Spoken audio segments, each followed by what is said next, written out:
Hello friends, good morning all of you. My name is Jwala Garg. I am representing Mukul Garg and Associate as a partner.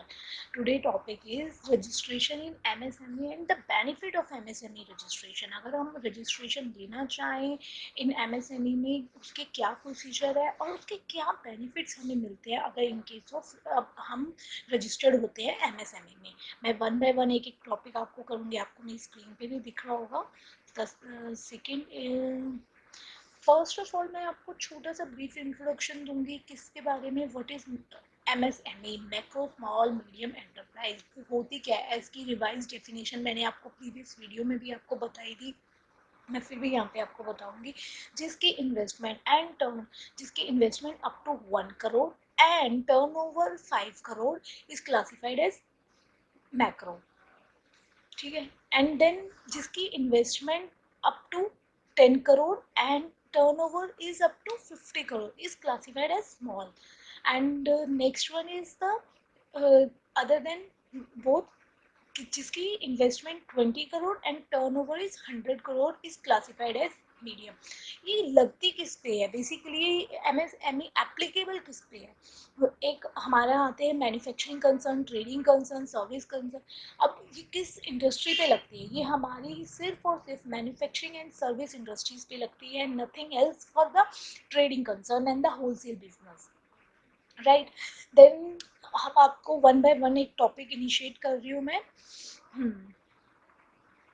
Procedure क्या है. Procedure to get MSME registration certificate. First आपको क्या करना है. आपको visit करना है कहाँ पे. www.udyogadhar.gov.in पे आपको मेरी स्क्रीन दिख रही है. उसमें आपको इस तरीके का पेज दिखेगा. उसको थोड़ा सा स्क्रॉल डाउन करेंगे. वहाँ पे आपका आधार नंबर पूछा जाएगा and the name of the entrepreneur. Means जिसका आधार नंबर है उसी का ही हमें नाम डालना होगा. देन उसके आधार इन केस ऑफ इंडिविजुअल हमें कोई दिक्कत नहीं है. इंडिविजुअल का आधार नंबर डल जाएगा.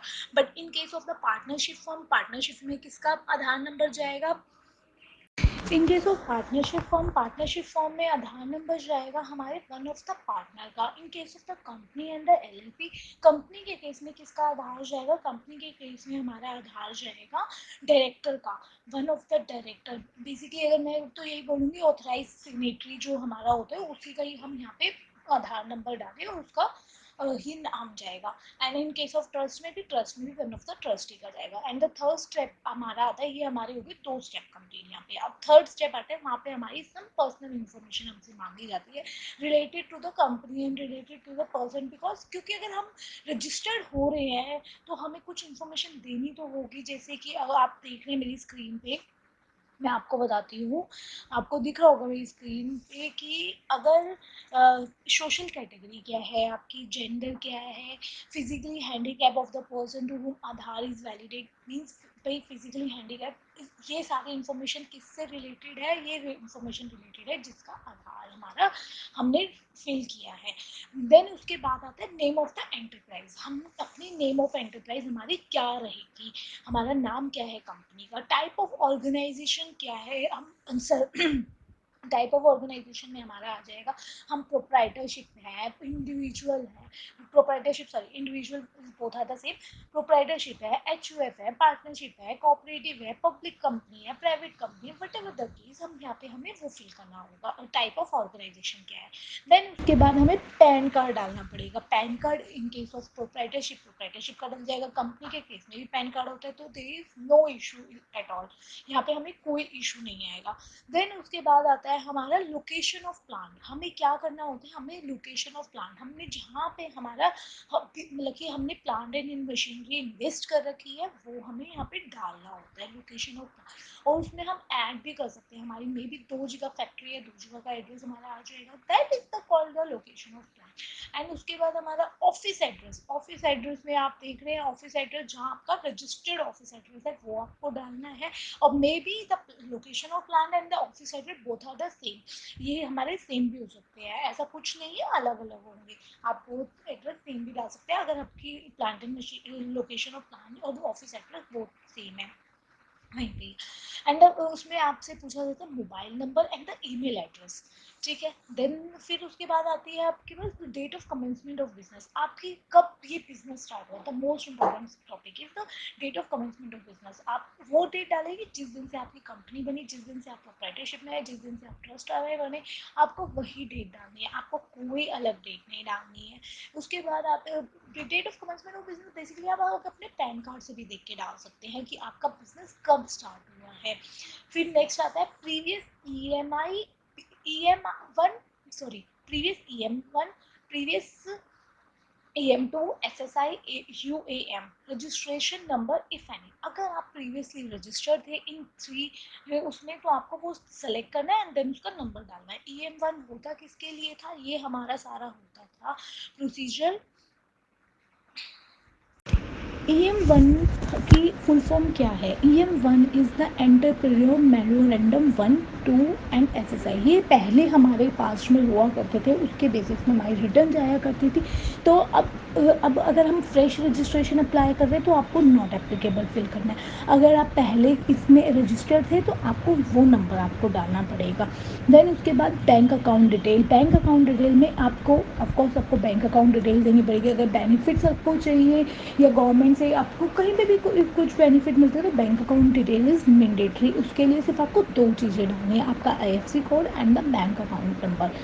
देन उसके बाद आ जाता है major activity of unit. Major activity कौन सी होती है, मैन्युफैक्चरिंग है या फिर आपकी सर्विस इंडस्ट्री है, आपको वो सिलेक्ट करना पड़ेगा।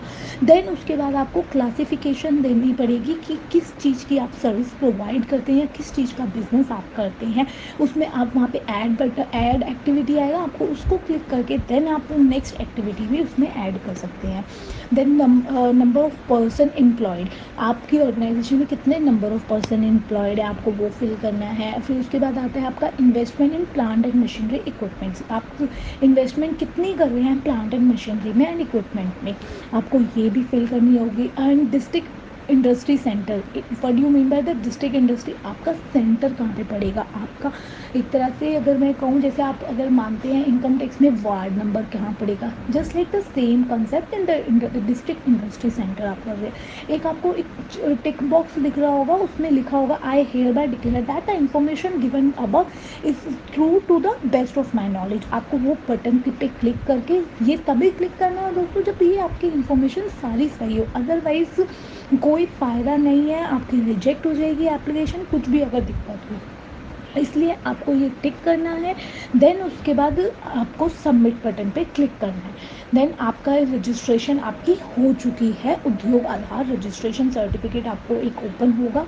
देन उसके बाद आप उसको क्या करें, सेव कर ले अपने फॉर द फ्यूचर रेफरेंस के लिए कि येस नाउ आप you are registered in the MSME। देखा दोस्तों, this is the simple steps, ना जिसमें कोई हमारी कोई गवर्नमेंट फीस है, ना ही हमने इसमें कोई ज़्यादा मेहनत करी, ना कोई हमें डॉक्यूमेंट अटैच करने पड़ते, कुछ नहीं करना, सिर्फ हमें सिंपल 10-12 इन्फॉर्मेशन हमें डालनी होती है। ये कोई भी कोई भी बंदा अपने आप अप्लाई कर सकता है। अगर इन केस किसी को प्रॉब्लम आती है इस चीज़ को अप्लाई करने में, रजिस्ट्रेशन करने में, then please contact to us, हम आपकी हेल्प करेंगे, हमारी टीम इस पर बनी हुई है, वो आपकी हेल्प करेगी। Thank you friends. अब मैं आपका नया next topic. So friends, benefit of MSME क्या है, if we registered in MSME, अगर हम रजिस्टर्ड हो जाते हैं उसके हमें क्या क्या बेनिफिट है। कोलेट्रल फी लोन फर्स्ट आता है हमारा, इसके कम से कम आपको मैं बता देती हूँ 20 हमें बेनिफिट्स हैं अगर हम रजिस्टर्ड हो जाते हैं, उसमें कोई हमें डिसएडवांटेज नहीं है, कुछ नहीं है। इसलिए प्लीज़ दोस्तों रजिस्टर्ड होइए आज ही और पाइए ये सारे बेनिफिट्स।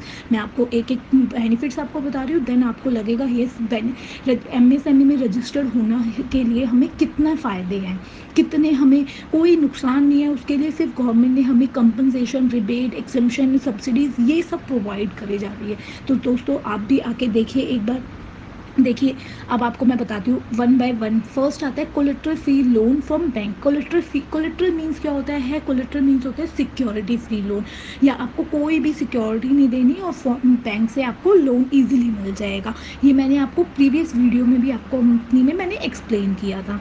देन उसके बाद आता है कौन सी प्रीवियस वीडियो? ये अब लोगों के क्वेश्चन आएगा, जो निर्मला सीतारमण ने हमारे चेंजेस 6 मैंने आपको बताए थे कि ये निर्मला सीतारमण ने 6 हमारे चेंजेस करे हैं, उसमें आपको ये बेनिफिट्स, उसमें मैंने आपको collector fee from bank loan आपको मैंने बताया गया था। Then second one is the direct taxes exemption. अगर आप इसमें रजिस्टर्ड हो जाते हैं, आपको स्टार्टिंग ऑफ द ईयर्स में आपको बहुत सारे डायरेक्ट टैक्स के एग्जम्पशंस मिलेंगी। फॉर एग्जांपल मैं अगर कहूँ कि आपको 10 out of 3 ईयर्स में आपको टैक्स पे ही नहीं करना है, इस टाइप से आपको काफ़ी सारे रजिस्ट्रेशन के एग्जम्पशंस मिलेंगे टैक्सेस में। देन थर्ड वन आता है helping in getting government tender. Yes, अगर आप गवर्नमेंट टेंडर आज अप्लाई करते हैं तो आपको आपका चांसेस सबसे ज़्यादा होते हैं अगर आप रजिस्टर्ड होते हैं एमएसएमई में आप उस टेंडर को लेने के लिए। Then the fourth one is the import. अगर आप कोई इम्पोर्ट करती हैं, so friends, under bank loan अगर हमने कोई इंपोर्ट करी है फुली ऑटोमेटिक मशीन, हमने बैंक लोन लिया होगा तो आपको 15% इंपोर्ट सब्सिडी मिलेगी। कैसे मिलेगी? अगर सपोज कि उसकी 1 करोड़ की वैल्यू है तो आपको 15 लाख की उसमें आपको रिबेट मिल जाएगी। सब्सिडी मीन्स रिबेट मिलना। And the fifth one is compensation in ISO certificate registration expenditure. आपको अगर आप देखिए, आप ISO में रजिस्टर्ड होते हैं, उसका सर्टिफिकेट लेना चाहते हैं, उसके एक्सपेंसेस होते हैं, उसके लिए आपको कंपनसेशन मिलेगा। That is another benefit. And sixth one is the easy to get license approval and registration in any type of business. अगर हम रजिस्टर्ड होते हैं MSME में तो हमें हर लाइसेंस लेने में, अप्रूवल्स लेने में, रजिस्ट्रेशन करने में, किसी भी टाइप की गवर्नमेंट की साइड पे हमें बहुत इजीली अप्रूवल्स मिल जाते हैं, उसमें हमें ज़्यादा कुछ मेहनत नहीं करनी होती। फिर उसके बाद आता है sixth one is helping getting low rate of interest from bank. अगर आप बैंक से लोन लेने जाते हैं, अगर आप MSME में रजिस्टर्ड हैं तो आपके लिए जो रेट ऑफ इंटरेस्ट होगा वो लो होगा, और as compare to other person. अगर आप MSME में रजिस्टर्ड नहीं है तो आपको bank interest rate of bank में कोई प्रॉब्लम, कोई आपको रिबेट या आपको कुछ नहीं आपको बेनिफिट मिलेगा। इसीलिए अगर आप रजिस्टर होते हैं, ऑफकोर्स अगर हम कोई अपना बिजनेस मैन्युफैक्चरिंग करें तो बैंक लोन्स तो हमारे चलते हैं, तो इससे हमें एक और बेनिफिट होता है हमारे आउट इनफ्लोज में, हमारे आउटफ्लो इनफ्लोज में। And then the seventh one is the get tariff subsidies, taxes and capital subsidies. आपको काफ़ी सारी सब्सिडीज़ प्रोवाइड करती है गवर्नमेंट। अगर आपकी कोई भी चीज़ में अगर आप काम कर रहे हैं तो उसमें आप गवर्नमेंट को कह देगी 50% आपको सब्सिडीज़ हो गई है। देन 50% सब्सिडी आपको नेक्स्ट हमारा आता है 9th। हमारा 9th क्या कहता है? हमारा पॉइंट कहता है हमारा 50% subsidy in case of registered in patent. अगर आप रजिस्टर्ड होते हैं पेटेंट में, आप अपना लोगो वगैरह कुछ भी आप रजिस्टर्ड कराते हैं तो आपको उसमें 50% सब्सिडी मिल जाएगी। देख लो बेनिफिट कितने हैं। एंड सम ट्रेडमार्क्स में भी आपको मिलती हैं। आपको इलेक्ट्रिसिटी जो बिल है वो भी आपका फ्री हो जाता है, मतलब आपका कंसेशन आपको उसमें भी इलेक्ट्रिसिटी बिल में भी मिलता है। ये हो गया आपके 10 benefit in MSME। And the next one is 11th is reduction in rate of interest. Rate of interest in OD, अगर आपका बैंक से ओवरड्राफ्ट लोन चल रहा है तो आपको उसमें 1% का उसमें भी आपको बेनिफिट होगा। And the 12th one is, 12th क्या होता है हमारा, 12th पॉइंट क्या कह रहा है हमारा कि मैट क्रेडिट। अगर आपके पास मैट क्रेडिट है, आप जानते हो कि आप उसको कैरी फॉरवर्ड कर सकते हैं 10 ईयर्स के लिए, बट अगर आप रजिस्टर्ड है इन MSME देन आप उसको कैरी फॉरवर्ड कर सकते हैं फॉर 15 ईयर्स के लिए। आपको 5 साल का और बेनिफिट दिया जा रहा है। आपकी नेक्स्ट आपका आता है 13 पॉइंट क्या है आपका, stamp duty and registration charges are waived off. Means आपकी कोई भी स्टैम्प ड्यूटी, रजिस्ट्रेशन चार्जेस आपको कोई पे नहीं करने। आप कोई भी एग्रीमेंट करते हैं, कुछ भी करते हैं, आपको कोई पे करने की ज़रूरत नहीं है। देन उसके बाद आता है आपका 14th reimbursement under bar code registration. अगर आप अपने बार कोड रजिस्ट्रेशन कराते हैं तो उसमें भी आपको रीइंबर्समेंट मिल जाती है। देन उसके बाद आते हैं, अभी गवर्नमेंट ने देखो कोविड-19 में स्पेशल इंसेंटिव निकाल दिए। मैंने क्या कहा, जो लोगों ने इसको रजिस्टर्ड करा लिया 15 पॉइंट आपका स्पेशल। अब ये तो आज के लिए ये हमारा पॉइंट अगर मैं देखा जाए, कोविड-19 आप सब जानते हैं हमारा सब बिजनेस वगैरह सब बंद हो चुके हैं, लेकिन गवर्नमेंट ने यहाँ पे भी इन्हें इंसेंटिव देने से बना नहीं करा। उन्होंने कहा अगर कोई भी मैन्युफैक्चरिंग कंपनी जो है कोविड-19 के प्रोडक्ट्स बनाती है, PPT kit, mask, sanitizer, whatever the case, वो कोविड-19 के प्रोडक्ट्स बनाती है, देन उसको स्पेशल इंसेंटिव्स दिए जाएंगे। देखा बेनिफिट, सारे बेनिफिट्स ही बेनिफिट्स हैं, कोई इसमें लॉस नहीं है। इसलिए दोस्तों मैं तो आज ही कहती हूँ, आज ही आप अपने आप को रजिस्टर्ड करें in MSME। And the 16th is, हाँ 16th in waiver in security deposit from government tenders. आपको कोई सिक्योरिटी डिपॉजिट नहीं करनी। अगर आप गवर्नमेंट टेंडर अप्लाई करते हैं, आपको कोई सिक्योरिटी उसमें आपको डिपॉजिट नहीं करनी होती, ठीक है। अगर जैसे आप टेंडर अप्लाई कर रहे हैं, आप गए टेंडर अप्लाई करने के लिए, आपकी फीस की सपोजिटली 10,000 रुपये, तो आपको कोई सिक्योरिटी डिपॉजिट नहीं करनी है उसमें, अगर आप रजिस्टर्ड है MSME में। देन आपका आता है 17 पॉइंट आता है protection against delay in payment from 45 days. आपको देखो गवर्नमेंट ने कितना अच्छा कहा, भाई आपके पास पैसे नहीं आ रहे, आपने कोई बाहर से आपने कुछ सामान बेचा या खरीद, मतलब कि आपने सामान बेचा, देन उसके बाद बाहर से पेमेंट करेगा, अगर वो नहीं करता विद मतलब आपकी टर्म्स डिसाइड हैं उस टर्म्स में नहीं करता, देन गवर्नमेंट उसमें भी आपको हेल्प करती है और विद इंटरेस्ट आपके पास पेमेंट आएगी। और अगर कोई टर्म्स आपकी नहीं डिसाइड है उसके साथ पेमेंट से रिलेटेड, तो उसकी ड्यूटी बनती है कि वो आपको पेमेंट करे विद इन 15 डेज़ के अंदर अंदर। अगर मान लीजिए अगर आप उससे एक्सीड हो जाते हैं, देन आपको उसके लिए आपको क्या करना पड़ेगा, उसके लिए फिर गवर्नमेंट क्या करेगी, उससे रिकवर करवाएगी विद इंटरेस्ट, आपको विद इंटरेस्ट मिलेगा। इसमें देखिए कितना बेनिफिट है। अगर 45 डेज़ के अंदर अंदर आपकी पेमेंट नहीं आ पाती है, तो गवर्नमेंट उसको भी आपके साथ हेल्प करेगी to recover the amount. Then उसके बाद आता है आपका, सो फ्रेंड्स मैंने बताया आपको 16 पॉइंट में प्रोटेक्शन आपको मिलेगी अगेंस्ट अगर आपकी पेमेंट डिले हो जाती है 45 डेज़ के अंदर। फिर उसके बाद आपका आता है 17 point support in you if you are starting and incubation centre. Means आप कोई अपना बिजनेस स्टार्ट करना चाहते हैं, कुछ करना चाहते हैं, गवर्नमेंट उसमें भी आपको बहुत हेल्प करेगी if you are registered in MSME। And the 18 point is guarantee from government of India through CGT MSME। इसका फुल फॉर्म क्या है कि आपको गारंटी प्रोवाइड करेगी, क्रेडिट गारंटी फंड ट्रस्ट जो है वो आपको प्रोवाइड करेंगे। कौन सी कंपनीज को करेंगे, मैक्रो एंड स्मॉल एंटरप्राइज को करेंगे। क्रेडिट गारंटी फंड ट्रस्ट हमने बना रखा है, उसके थ्रू गवर्नमेंट जो है गारंटी देती है हमें। And the last point is 20th benefit is reservation policy of manufacturing and the production sector. अब इसमें रिजर्वेशन पॉलिसी कौन सी होती है, उसके क्या ऑब्जेक्टिव है, इंश्योर करती है increase in production of consumer goods in the small sectors and expand कर दी employment opportunity through setting up small scale industry. अब आप मेरे को मैं इसमें समझाती हूँ थोड़ी लेमन भाषा में। आप देखिए रिजर्वेशन क्या होती है, रिजर्वेशन पॉलिसी मतलब कि कुछ रिजर्वेशन बना दिया कि किस लिए, कि आप इंश्योर करो, आप हमें यकीन दिलाओ कि आप इंक्रीज़ करोगे प्रोडक्शन करने में कंज्यूमर गुड्स की इन स्मॉल स्केल इंडस्ट्री में, और आपको क्या चीज़ आप बेनिफिट दोगे, employment opportunity through setting up a small scale industry. तो दोस्तों ये थे आज के बेनिफिट्स, मैंने आपको बता दिए 20 बेनिफिट्स अराउंड हमारे MSME में if you are registered in MSME।